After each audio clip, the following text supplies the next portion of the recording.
Dive deep enough into the ocean, and the sunlight simply stops.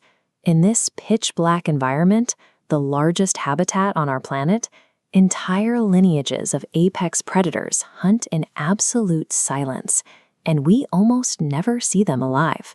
For over a century, the goblin shark, or Metsucarina alstoni, was one of marine biology's most elusive ghosts. Scientists knew it existed, but their understanding of how it actually lived was entirely theoretical. Look at this giant squid specimen laid out on a tarp. For decades, researching deep-sea giants meant relying entirely on commercial fishing nets to accidentally haul up deformed corpses. This was the surface-level autopsy era of oceanography. The same was true for the goblin shark. When examining preserved specimens in jars or laid out in labs, researchers could confirm the shark grew up to 3.6 meters, about 12 feet in length, but that was where the data hit a wall. Measuring a dead body on a sterile table provides zero data on how a creature navigates the dark, how it hunts, or how its biology withstands the crushing pressure of the abyss. To figure out how this deep-sea predator actually operated, researchers had to stop waiting for accidents in fishing nets. They needed to build machines capable of surviving the descent. This sharp boundary, where shallow turquoise reefs suddenly drop off into the deep blue ocean, is exactly where active expeditions need to target. Staging these expeditions requires total isolation. A research team from the University of Hawaii targeted the waters near Jarvis Island, a remote speck in the vast expanse of the South Pacific. Their paper in the Journal of Fish Biology marked a clear pivot.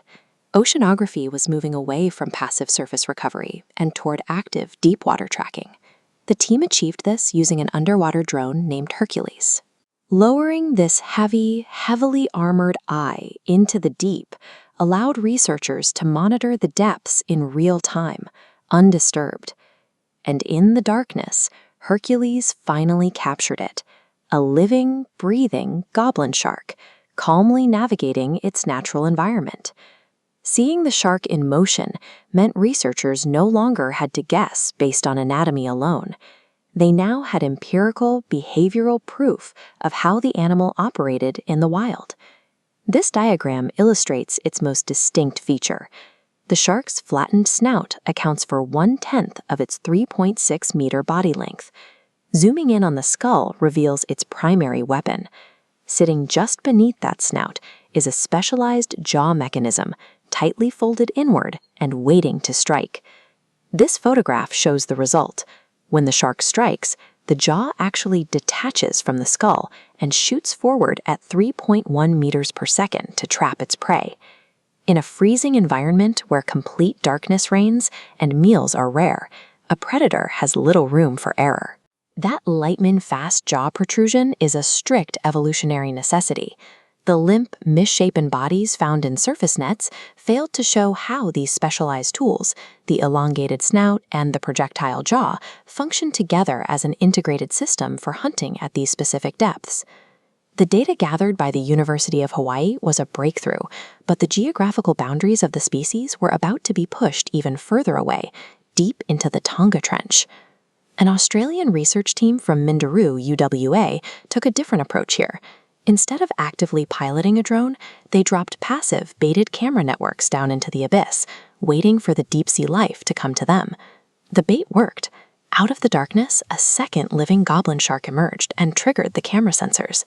This chart tracks the significance of that encounter. A white line marks the deepest known habitat.